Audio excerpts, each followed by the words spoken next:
Let's get cooking with Care Team Plus, where flavor meets health. I'm Chef Karla, and today we will be making seared chicken parmesan, roasted broccoli, and a protein hot cocoa. Happy Heart Month, you all. I'm so excited. I love February, and I'm so grateful that you are joining me again this month for another cooking demonstration. If you haven't already, make sure that you are following the Care Team Plus page, turn on those notifications, and share these videos with your friends and family. Share the love. So let's go ahead and get cooking. Today, I'm really pumped to bring you guys these recipes. When I was putting this menu together, I was thinking, what would be something that's simple, a simple dinner that you can put together on Valentine's Day or the week of Valentine's Day, or really any day. But it's a fancy enough dinner for Valentine's Day or any regular weeknight. It will come together quickly, so it's a perfect weeknight meal. And then we're going to finish it with just a nice sweet treat. I feel like Valentine's Day, you definitely need some form of chocolate, and this protein hot cocoa hits the spot. It's perfect to celebrate Valentine's Day, but it's also a really nice drink to kind of end your day. I like to just snuggle up on the couch, watch my favorite show at the end of the day, and get some good, like a tasty chocolate treat in with some protein in it. Can't beat it. So let's get started. We have our roasted broccoli to start. So broccoli, I know it might not be your favorite vegetable, but I'm bringing it to you today because I think it has potential to become one of your favorite vegetables if you're open-minded. The way we roast it, and I'll get to some tips about how to roast it, but it's going to get nice and crispy. Those florets will get nice and crispy, and it'll be kind of tender in the center, and it's just really good. Whenever I make this recipe for kids, they're always blown away, and they keep eating their broccoli. So maybe give it a shot if you're being open-minded, okay? So I went ahead and rinsed this broccoli just to get off some of the dirt, any bugs, you know, it's food, that's the way it goes. Keep this to the side. All right, so let's go ahead and chop up these florets. So when we chop vegetables for roasting, we want them all to be about the same size. So the broccoli, you can cut it however big or small you'd like. Just make sure that they're about the same size. So that way they will cook at in the same time frame. You know, if you have really small pieces of florets and really large ones, those small pieces are going to burn really quickly, and then those larger pieces are going to be raw, which is a huge bummer. So try to make sure they're consistent. I'm going to aim for about kind of little spears. And then these stems, you can definitely just toss them in the trash. However, I wouldn't waste them if you don't want to. You can peel them and either throw them in your food processor or put them on a cheese grater and have a nice broccoli slaw. It makes a really nice crunchy salad or like a coleslaw kind of consistency. They're fantastic. I've also shredded it before, tossed it with some egg and some seasoning and made like a really nice broccoli stem fritter, which sounds kind of outlandish, but it's a really great way to make sure that you're using the food that you have, and it's a really great nutrient-packed option. So keep these going. I'm going to toss these to the side. And so the recipe calls for about 6 cups of vegetables, and if you look at the recipe that I have included for today's demonstration, I just list all of the options for vegetables. So today we're doing broccoli, but I wanted to show you that we can do the same approach, the same recipe using different vegetables. So you could do eggplant, onions, bell peppers, green beans. This recipe will work for all of those different things. The only thing is together, so if you were to put all of these things on a pan together, I actually think, yeah, if you put all of those vegetables on a pan together, they would cook perfectly together. The broccoli, onions, eggplant, they all have about the same cook time.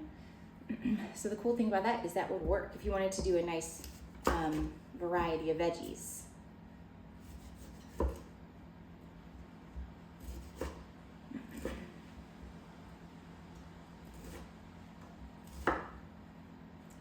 Awesome, these look so good.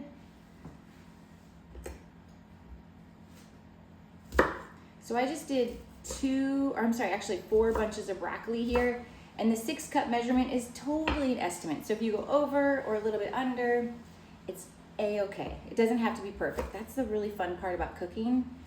There's so much wiggle room. Now when you're baking, you have to be much more precise, but cooking will allow just a lot of flexibility, which is fun. You can change out different ingredients, and then you can use just kind of whatever you have in your refrigerator, which is really great. I'm gonna tidy up my cutting board. These broccoli florets get everywhere. Give it a nice little rinse.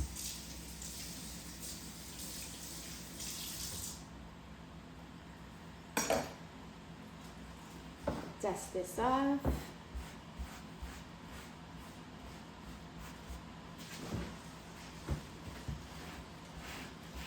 Okay.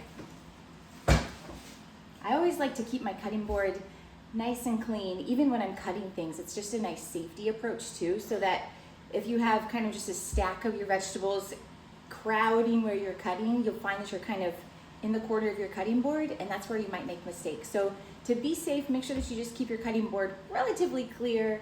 And I think this just helps to keep it tidy, because we're going to move on to the next recipe soon. If I've got broccoli florets in my chicken, it just might get weird. We don't want to do that. Okay, so anyway, roasted broccoli, focus, right? So we have a good bit of roasted broccoli here. This is probably close to 6 cups. Then I'm going to go ahead and use the extra virgin olive oil, and I'm going to drizzle it. A few tablespoons, and then we'll do salt and pepper. So this is some salt and some pepper. And my biggest trick here with roasting vegetables, well, I've got a few tricks for you. One of them here is when we're adding we added the olive oil, the salt and pepper, or whatever seasoning you want to use. And what I'm gonna do is actually just toss it in this bowl. I'm gonna grab my pan. Just before my hands get all greasy and salt and peppery, I grab this pan. But I wanna actually toss everything in the bowl first.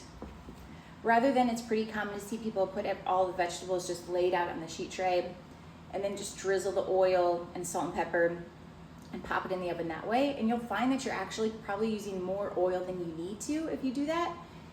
And you're not going to like evenly coat the oil or evenly coat the seasoning. So a nice trick here for consistency in your roasted vegetable is to just toss your vegetables in a nice bowl and make sure they're all evenly coated with that oil and that seasoning.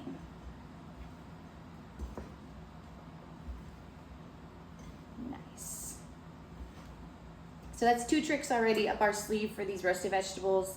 Making sure that they're all cut about the same size, and then tossing the seasoning in the oil, tossing the broccoli in a bowl with that oil and that seasoning for even coating. Okay, I'm gonna go ahead and toss this onto the sheet tray. And then your next trick here, your third trick for roasted broccoli, or any roasted vegetable, is spread the vegetable out evenly on the sheet tray.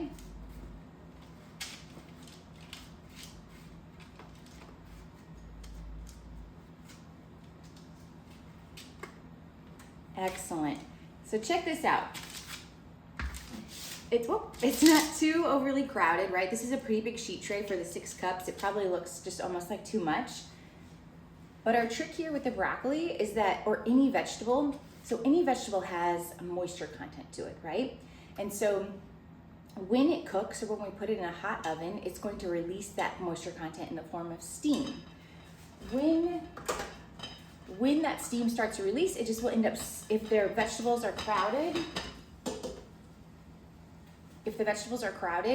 they're going to end up just steaming one another. And steamed broccoli, if you've had it, is just like, wah, wah. Or any steamed vegetable is just not as delicious. So the trick here is to make sure you spread the vegetables out throughout the sheet tray so that that steam will actually just immediately evaporate, because it's not kind of trapped within the vegetables. It's going to evaporate, and that trick is what's going to create those really nice crispy broccoli floret tips, which are just so good.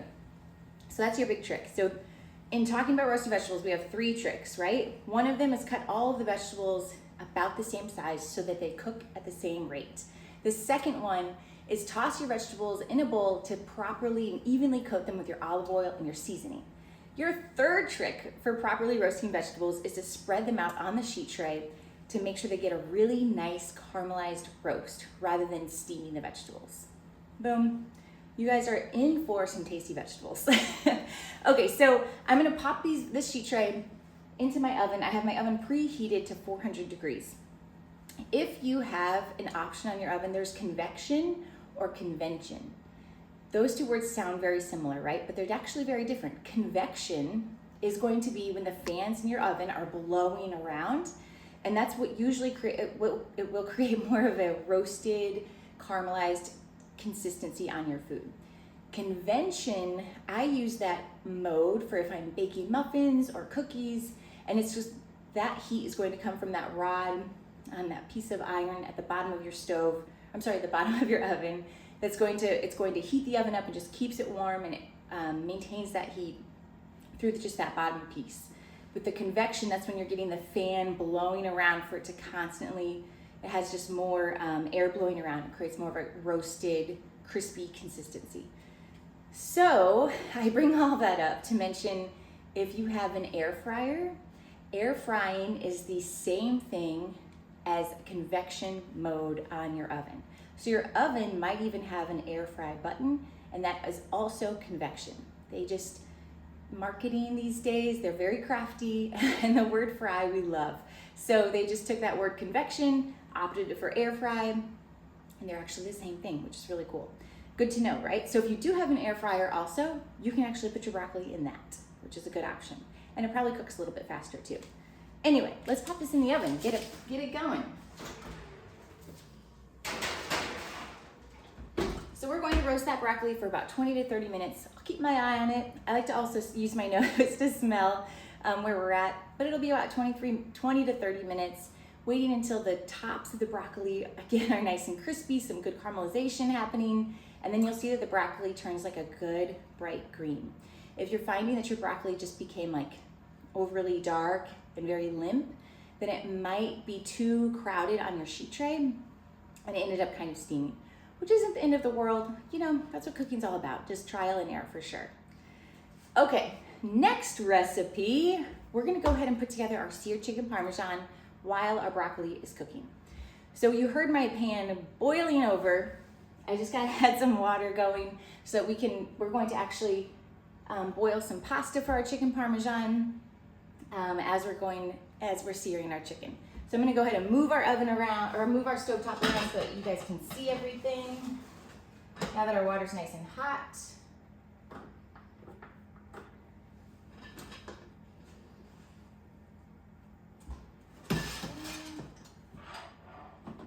That should do. Okay.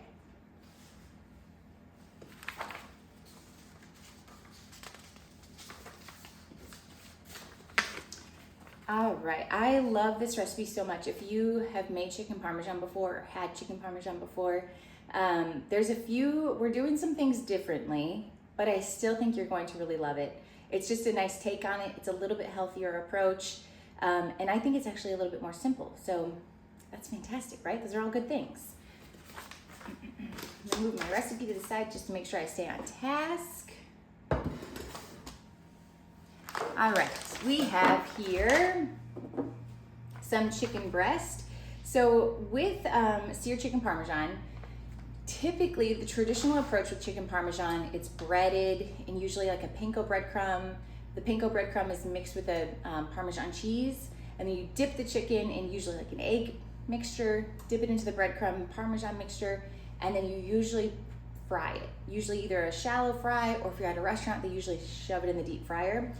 So I actually wanted to change that part of the recipe because deep frying is just super high in calories, unhealthy fats, and it's honestly just a mess in the kitchen too. So all sorts of things. But the biggest reason is because it's not our healthiest approach. So what we're going to do is, I have these chicken breasts here. I'm actually going to cut them in half and make them nice and thin like you would have on a traditional chicken Parmesan. And the breading that we're going to use is going to be a seasoning mixture. We're going to then sear that, and then I'll top it with the marinara cheese and we'll put it in the oven. So it's a much more simple approach and a much lighter approach as well. There's nothing wrong with a breadcrumb mixture on your chicken. If that's something that you wanted to do with this recipe, you totally can do it. I just wanted to avoid that deep fry or even like a shallow fry. Okay, so with our chicken,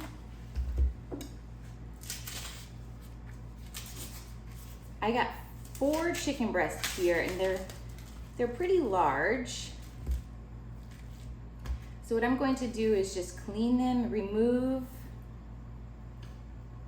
the little bit of like tendon here, a little bit of fat. These look really great. This is a very large piece.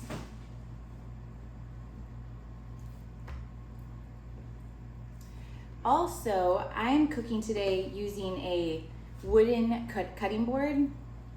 If you have the option to use a wooden cutting board, I would highly recommend it as opposed to a plastic. It's been talked about to use plastic cutting boards when you're cleaning raw meat. However, if you're ever using a plastic cutting board, every time you slice into, you're using your knife, the cutting board will release microplastics or little pieces of plastic, which will then end up in your food, which will then end up in your body, which is really not great for you. So opting for a bamboo or a wooden cutting board is actually a much healthier choice if you have the option to do so, and it cleans just as well. So just hot soapy water will wash raw chicken or anything right off of it. They will stain a little bit easier, so being mindful if you are, chopping beets or something like that, but that is their only downfall, is the stain. Wood and bamboo are much healthier for you rather than consuming any extra plastic. We live in a very plastic lined world, if you will, and so wherever you can eliminate, the better. So go ahead and keep cleaning this chicken.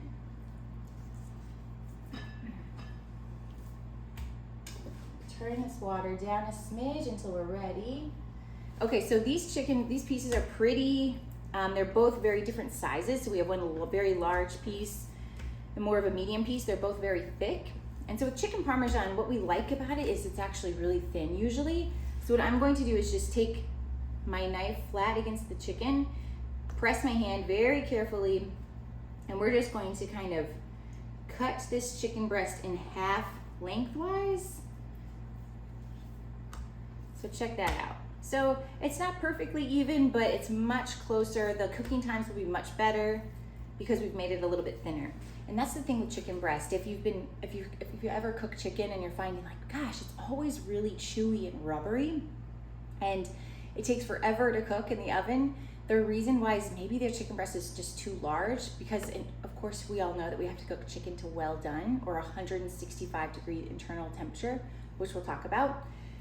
But because we have to cook it well done, if the piece is so large, it's in the oven for so long. So the outside has overcooked by the time the inside is going to become perfectly cooked. So a really just great simple trick to make your chicken more tender is probably just to cut it a little bit smaller before you pop it in your oven or even on the grill.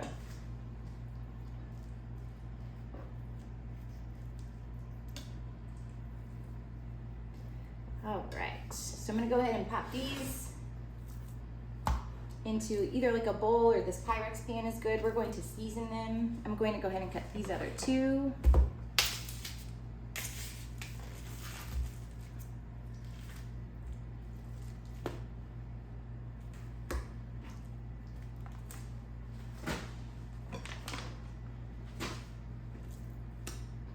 I'll just remove just these tendons.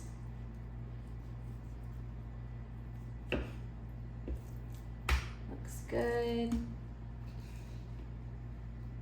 You could also use frozen chicken for this recipe. I would recommend, you can buy those frozen chicken breasts, which is awesome. They're portioned already perfectly, which is great. They're usually probably a little bit thinner, which is great.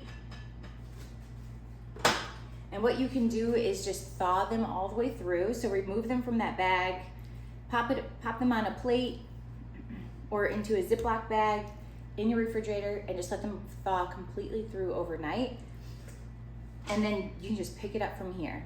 So the frozen chicken is a fantastic way to save money and a good way to keep it nice and simple too.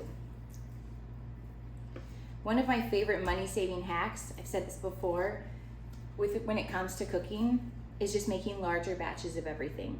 Just because, you know, when you purchase all of the ingredients, if you only make like 2 or 3 servings, now you just have extra just kind of sitting around, as opposed to making like whole batches. You'll find that it saves you time and money if you just have that food prepped in your refrigerator, ready to go, and you don't have to keep recooking different meals and using different and purchasing different ingredients. It's a really good trick. I'm gonna go ahead and move my cutting board, this raw chicken, out of the way, wash my hands, and then we're going to go ahead and season our chicken.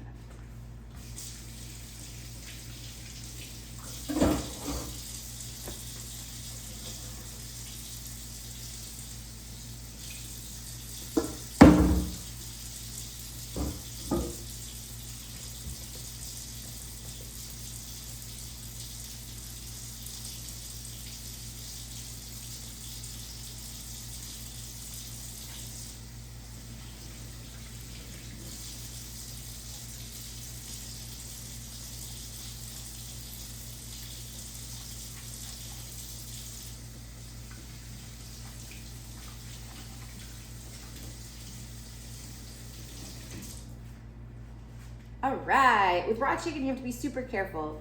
It carries a lot of bacteria when it's raw, so make sure that you're washing your hands in between and not touching anything after touching that raw chicken.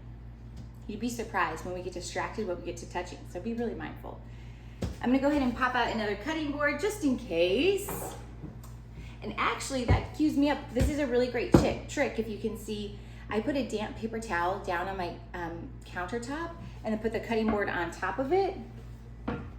And that keeps my cutting board from running around and slipping around my whole countertop while I'm chopping something up. It's much safer, much more secure. It's a really great, simple trick. All right, so we have our chicken here. I'll go ahead and just keep it there. And we're going to go ahead and season it up. So instead of using a breadcrumb Parmesan mixture, we're just adding really great, yummy, flavorful seasonings to our chicken. So we need about 2 tablespoons of onion powder. What I actually like to do, I'm gonna move this aside again. I like to actually mix all of my seasoning in a bowl to start. So I'm gonna do 2 tablespoons there. Then we need, it's 2 teaspoons, fabulous. The more the merrier. Then I'm going to go ahead and do 2 teaspoons of garlic powder. It's perfect. Then we'll do Italian seasoning. I need about a tablespoon here. And then some salt and pepper. So I'm gonna do my black pepper here. I need about a half of a teaspoon. Check it out. And so I like to mix this all in a bowl ahead of time. And if you want, what you could do is this portion where it says spice rub on your recipe, multiply it by like 5 or 10, which sounds crazy, but make a big batch of it, and then you can pop it into a little glass jar or a Ziploc bag, label it Italian seasoning rub, and then it will be really great and easy to incorporate when you're roasting your vegetables, if you want to put something different on them, or if you just want to sear some chicken and have a really like easy go-to spice rub. Just a great option to kind of add a little bit of flavor without adding a bunch of time and prep. I'm a big fan of that.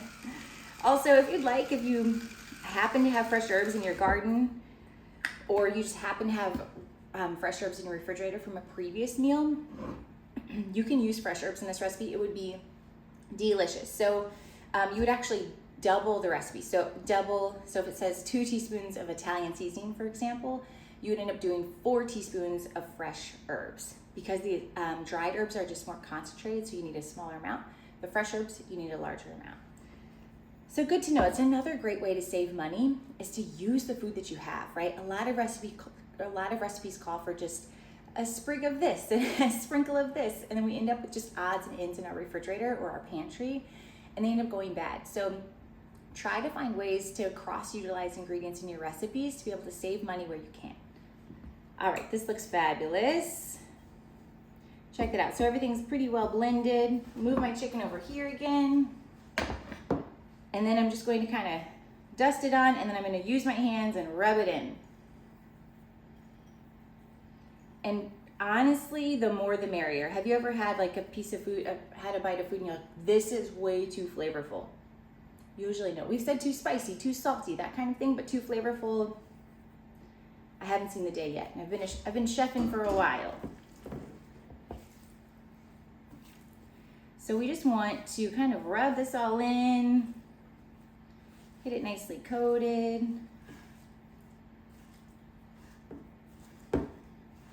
And it's almost kind of think of it as a breading. Like, so see how, really like how nicely seasoned that's becoming? That's what we're looking for. This is a big piece.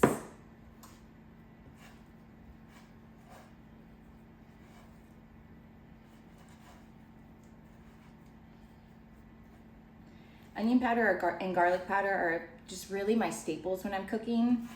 They're great. It's a great way to add flavor without adding a lot of excess sodium or sugar.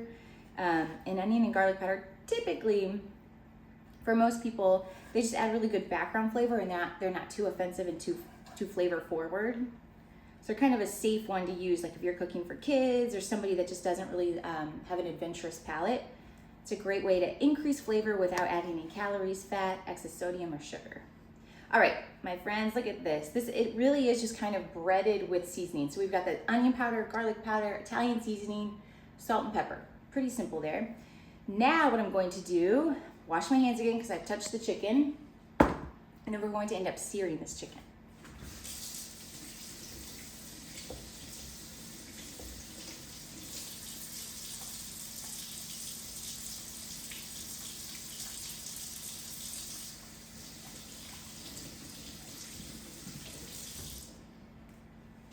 Okay. So before I start this chicken, what I'm going to do, I've had this pot of water moving and grooving for us. I'm gonna get it back to a boiling. Once it comes to a boil, I'm going to add some pasta. I just got some, just a nice curly fun pasta. I like this pasta is really fun, I think, because it's more bite-sized. I like the texture of it because it kind of holds onto the marinara when we're making a dish like this. But whatever pasta that you want to use is fantastic. This is just I like to find product of Italy if I can, like Kroger, Publix. They have really great brands that are actually very affordable as well. But just read the ingredients when it comes to pasta. Pasta has a really bad reputation, and the reason why is because the biggest reason why is because it's so easy to consume. It's just so good.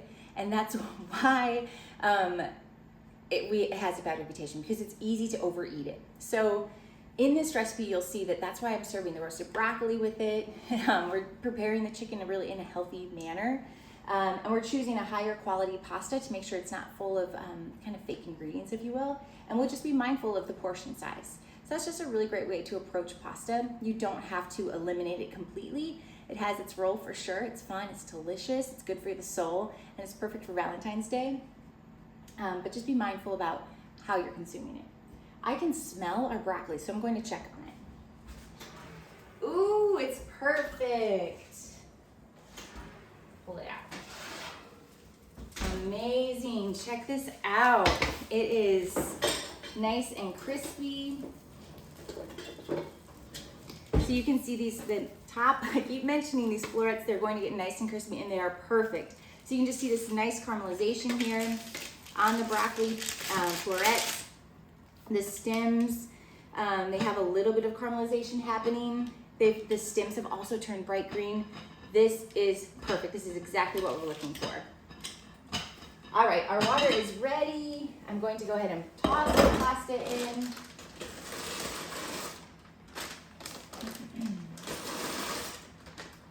There we go. I like to give it a nice stir. So just to make sure that the pasta hasn't glued itself together as it cooks. And I'll just go ahead and cover it up again so that it boils.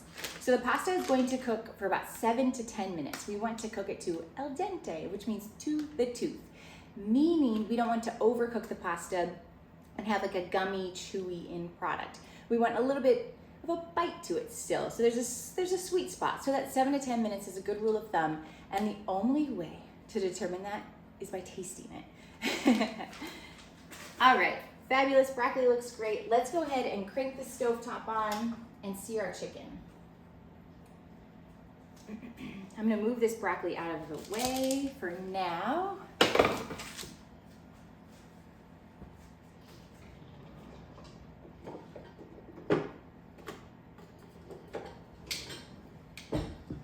All right, so I have a lot to say about seared chicken Parmesan.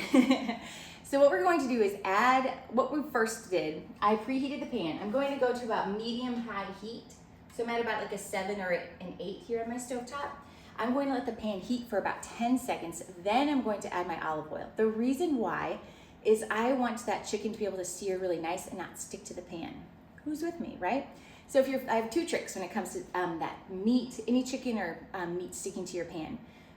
Properly heating your pan goes a long way. So I'm using a stainless steel pan here. It's not aluminum, it's just a stainless steel. This is a Viking pan.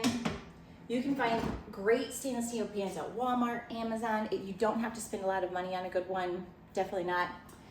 So preheat the pan. So what's gonna happen when the pan is cold, it has these open pores on it essentially. As we heat it, those pores, as they warm, they start to kind of close. But there's still some opening. There's still some ability for the food to stick to our pan. Then we're going to add a little bit of oil. So that oil is going to kind of gloss over those pores, those open pores on the pan. And that is a really nice trick to make sure that your food doesn't stick. That's one of the many tricks. So let's go ahead and add our olive oil. The pan's become nice and warm. We don't need too much, a tablespoon or so. Beautiful. And then let that oil warm up. So let that oil warm up for about, again, 10 to 20 seconds so that when we add the protein to the pan, it makes that really beautiful sound, right? It's my favorite. One of my favorite sounds in the world. And you can tell that the oil has become warm enough once it becomes kind of more glossy and thinner. So when you pick the pan up, it's going to move around really easily. It's become much thinner, that's good.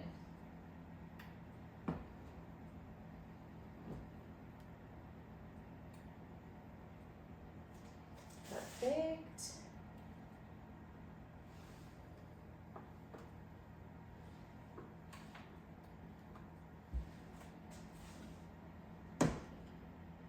This is one of those things when you're cooking, you don't want to rush. It's really about, listening and trusting, which sounds so silly and hokey pokey, if you will, but really keeping your eyes on the oil, making sure that it's nice and warm. If you rush the process, again, you'll end up kind of steaming the chicken and it won't get a really nice, beautiful caramelization. So be patient as you're warming up your pan. This looks good. All right, I'm gonna try. So when I add my chicken, I wanna hear a nice little shh, that really great sear. Yes. Sorry, can you hear it?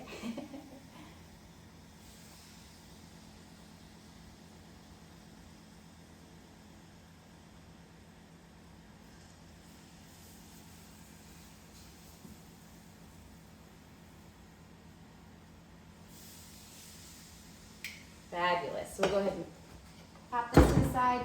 Again, it's the same concept that we talked about with the roasted broccoli. We don't want to overcrowd the pan when it comes to searing our chicken or searing any protein at that. It's the same process where any food, so like chicken, any protein is going to have a moisture content to it. If you add too much to the pan, two things will happen. One, it's going to drop the temperature of your pan. So you had it set to a medium-high heat. If you put way too much food in there and crowd it, it's going to drop it to like a low temperature and it'll end up kind of steaming it. Another thing, when that steam action happens, the heat is too low and it's going to end up just kind of making a soggy, not a beautiful caramelization end result. So making sure that that pan is nicely preheated and making sure that you don't overcrowd the pan when you add the protein to it. 2 really great helpful tips when you're cooking your protein. I'll show you guys what it looks like here. So it's just, I've got the 4 pieces in there. They're not too crowded. That should be good to go. I'm gonna keep it on the heat so it gets a really nice sear. Another thing I like to talk about when you're cooking protein, I'm very passionate about this. My saying, although it may be cheesy, it's very helpful. Have no fear, let it sear. So I put the chicken in the pan. I'm going to leave it in the pan, not touch it for about 4 to 5 minutes. I'm just gonna give it some time. And what's gonna happen is the proteins are going to coagulate. So when proteins are exposed to heat, they coagulate or they cook. They pull themselves together. Think about a raw egg. If you cracked it on the countertop, it would just spread on the countertop. Think about a hard-boiled egg. So an egg that's been exposed to heat, if we cracked it on the countertop, it'll hold itself together. So those proteins have coagulated. They've pulled themselves together. The same thing works for any raw protein. So think about a raw piece of chicken. When it's raw, it doesn't really hold its shape. It's very flimsy. But as it cooks, it pulls itself together. So you can see that it will actually pull itself together off of the pan.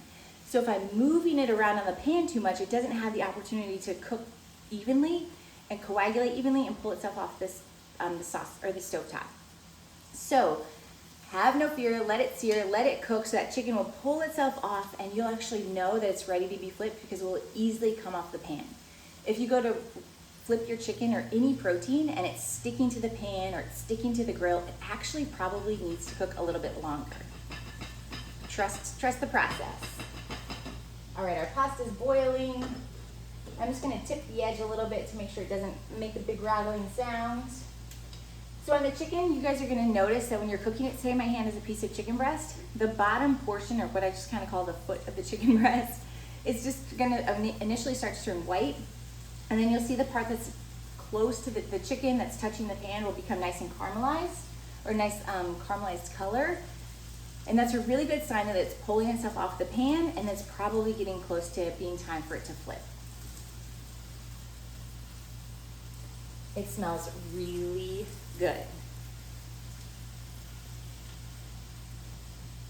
I do recommend just kind of tossing your pasta around a little bit as it's boiling, again, just to make sure that it hasn't all cooked together into a big ball.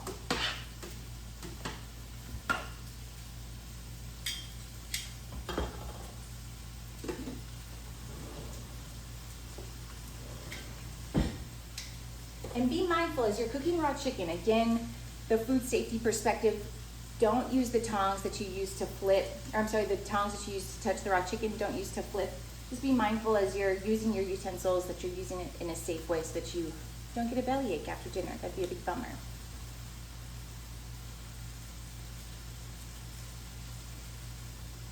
Nice.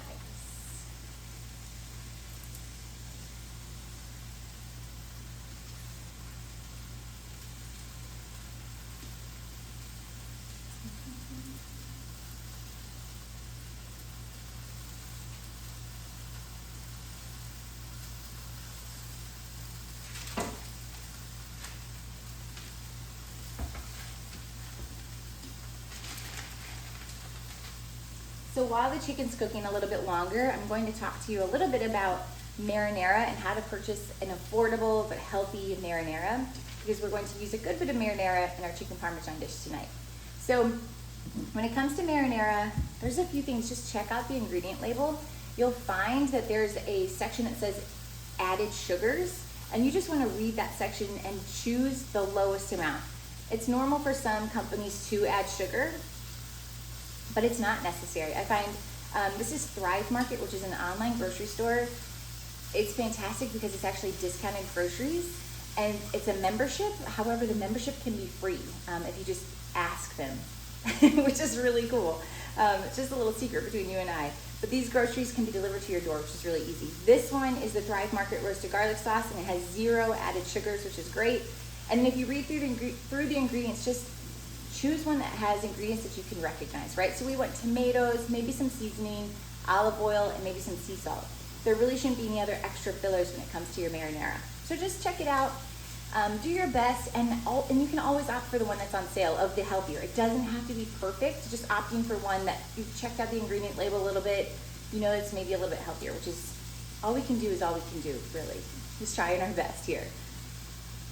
Okay, our chicken is looking great. Our pasta is happening. I think I'm gonna check our pasta first and make sure that it's perfectly cooked. I'll just pull one of these out.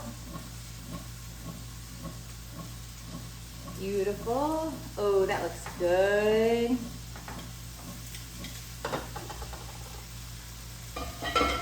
And then this is one of my favorite little gadgets, if you will. I'm not a big gadget person in the kitchen, but it's a really great way to empty your pasta.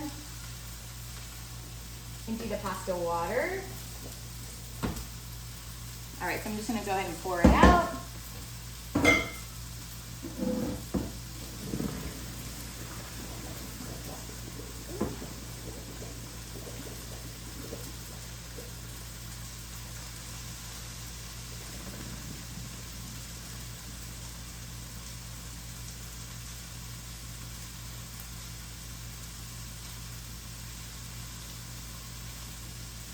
Awesome, great. I'll set this to the side. And now I want to show you guys our chicken. Make sure this pasta's good. Perfect.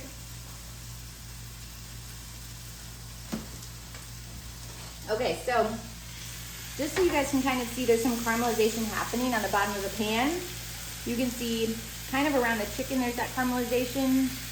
I'm just gonna give it, oh yeah, a nice flip. Oh my gosh, look at that sear. She's beautiful. Now I'll flip these. Let's get them back on that heat. Ooh, that makes me so happy. It's so good. So we'll go ahead and continue that cooking process for a few more minutes, get a nice sear on that chicken, and then we'll go from there. Our pasta looks great. We'll just let the pasta kind of hang out to the side until we're ready to go ahead and incorporate it into our dish.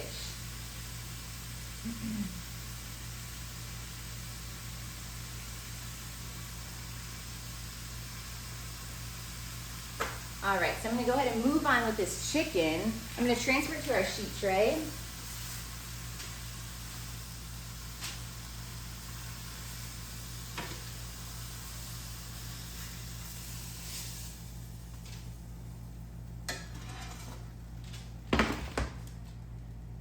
And then we're going to build that Parmesan part of our chicken Parmesan. So I have our marinara sauce here, and I'm going to go ahead and spoon that on. And this sounds silly, but kind of just think about you're building just like a pizza on top of a chicken breast. It sounds very fancy. It's all in the presentation. So we're just spreading the marinara out here, however much you would like. I do about like a tablespoon or so, maybe a little bit more for these larger pieces. It's okay if it like comes off the edge, just looks more indulgent that way, you know. Then we're going to go ahead and top it with just some shredded mozzarella, and then the famous, the infamous shredded Parmesan cheese.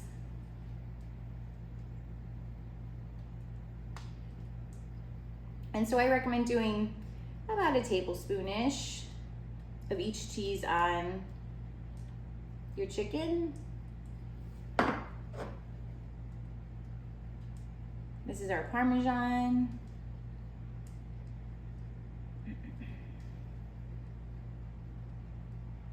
Beautiful. How easy is this, right? As it's coming together, we're seeing like, oh, this is actually really simple. Hopefully you can just easily wrap your head around it, which makes it a really nice, approachable weeknight recipe. Okay, these look beautiful. Check them out. We're gonna pop it in the oven. We'll cook it for about 4 or 5 more minutes. Some of these are a little bit larger in size, so we'll just be mindful. And we're going to then test the internal temperature to make sure they're perfectly cooked. But a 4 to 5 minute starting point is great.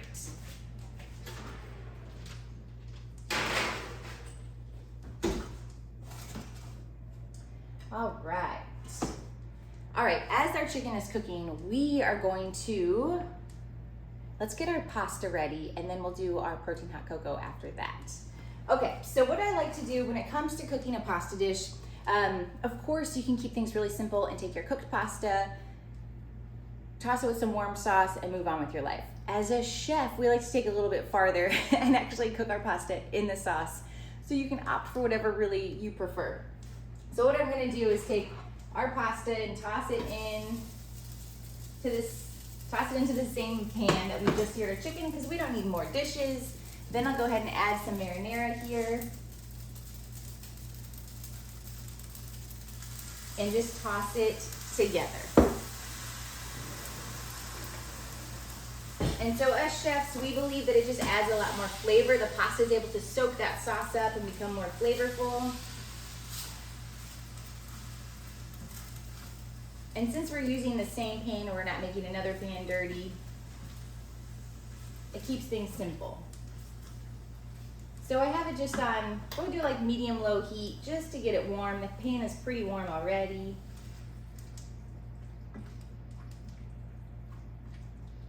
And I like this pasta because it just soaks up that marinara, and the marinara fills in all of those, like the little curls on the pasta, which makes it, again, just more flavorful. Awesome. Okay, that looks good. I'm just gonna let it warm up a little bit, then I'll crank the heat off, and we'll be able to assemble that dish. While the chicken is cooking, let's do our last, final, delicious recipe, protein hot cocoa. So not related to our chicken Parmesan dish at all, but I thought, again, with Valentine's Day week, I wanted to do a nice little sweet treat, but that was also healthy. And this has been my go-to this winter, and I hope it becomes your go-to as well. So hot chocolate has a really bad, again, reputation being high in sugar, and it's just kind of something that we only do as a treat. Well, the good thing about this recipe is that it's actually really high in protein, not high in sugar, and it's really great for you. So what we're gonna do are some few tricks. I'm gonna turn this pasta off so we can move on. I'm gonna move it out of the way so you guys can see our hot cocoa happening. All right, for the hot cocoa, I'm gonna grab some milk.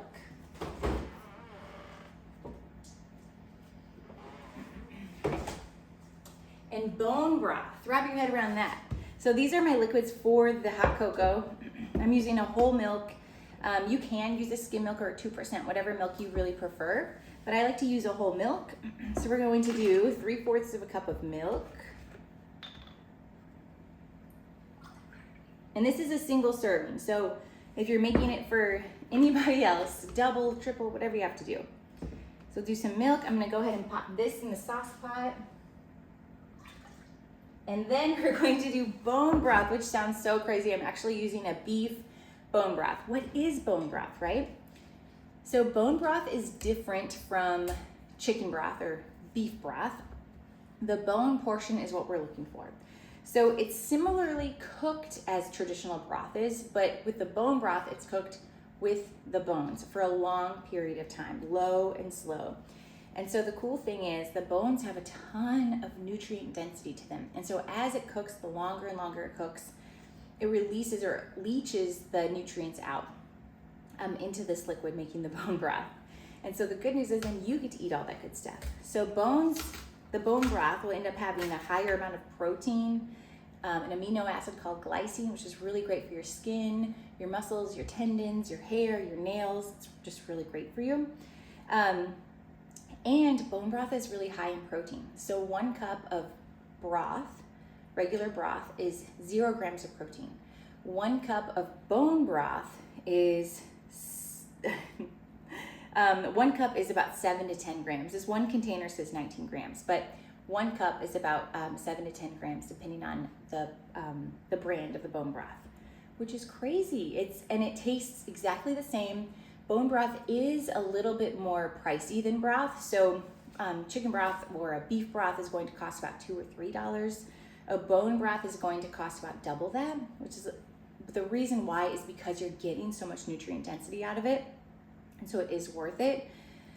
You're also welcome to just skip the bone broth altogether and just put in a cup of milk. So just fill that part of the hot cocoa with milk, because milk is also really high in protein, which is great. I like to just include the bone broth for a variety of protein and a variety of amino acids. So we're gonna go ahead and add a 1/2 cup of bone broth, and I pinky promise you cannot taste it. So we'll add that in. We'll put it on about medium to medium-low heat as we add our other ingredients. So I need about a tablespoon of maple syrup.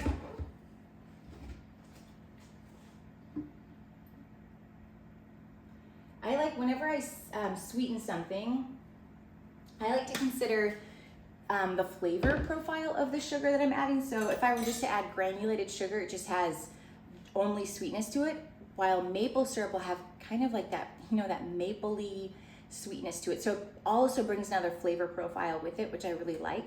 So you could use honey or maple syrup. Either one will be very flavorful and delicious. Then I'm going to add a little bit of cinnamon, just to taste. And again, that cinnamon is going to kind of be a background flavor on the chocolate. So it's not going to be very in your face. It's just going to kind of support the flavor of chocolate. Then we have some cocoa powder. And I need 1 tablespoon.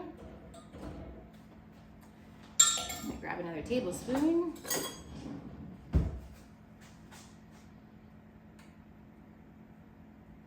And then our last ingredient, oh, we actually also have some salt.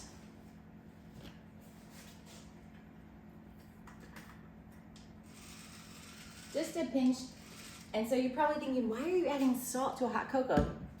Salt actually elevates flavor. So you'll find, you know, when you're making cookies or baking, you'll even add salt. So in the hot cocoa, a little bit goes a long way, but it will really brighten the flavors and elevate the flavors of the hot cocoa already. I'll take a whisk to this, and it's already steaming. It looks great, so I'm going to go ahead and turn it off. And then our last ingredient that makes it even more protein is just a half a scoop of a protein powder. This is just a quick protein. You have to order it online. You can buy some protein powder at your grocery store. Again, just check the ingredients. The less, the better on the ingredient label. But if you have one that you really like, that will work as well. Another option, if you don't have any protein powder at all and it's not really your jam, you can totally just substitute more cocoa powder instead of your protein powder.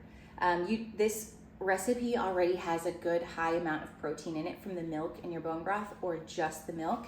And so just adding the protein powder really takes it up a whole other level, but it's not necessary. So feel free to just swap cocoa powder in place of your protein powder.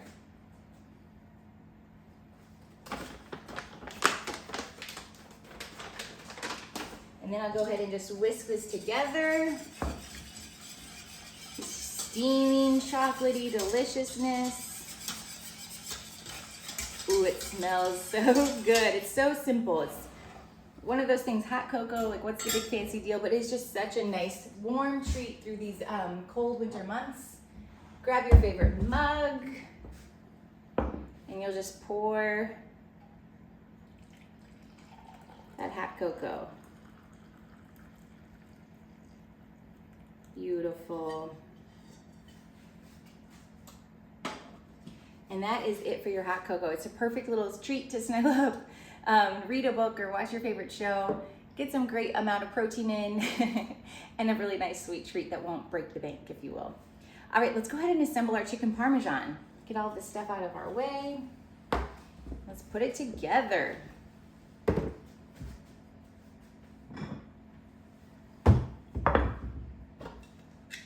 So I'm going to grab some pasta here.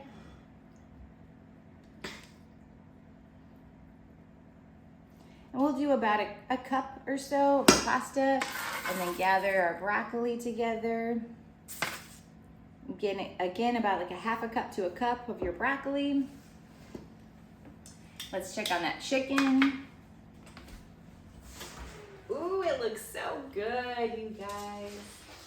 Oh, this is beautiful. So check out, the cheese is kind of caramelized on top, which looks really great. Let's go ahead and temp it. So when cooking chicken, we want to cook it till well done, which is going to be 165 degrees internal temperature.